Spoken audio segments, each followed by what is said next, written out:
The reason why we've chosen gold standard is that it's a credible instrument and it's backed up by a number of international environmental organizations. But on top of that, they also clearly support the social agenda, including the UN global goals. Vattenfall has gold standard as an offer.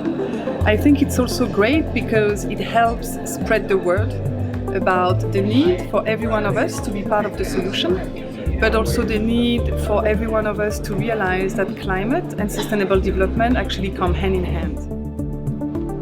At Vattenfall, we set the strategy to enable our customers and ourselves to be fossil-free within one generation. But it means that we all need to participate. First, organizations, individuals, governments should really try to reduce their emissions as much as possible. So this is the starting point.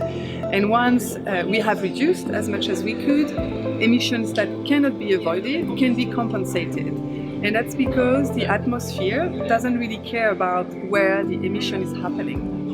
By financing this reduction, one can make up for its unavoidable emissions. There are two things that are really important when choosing a standard.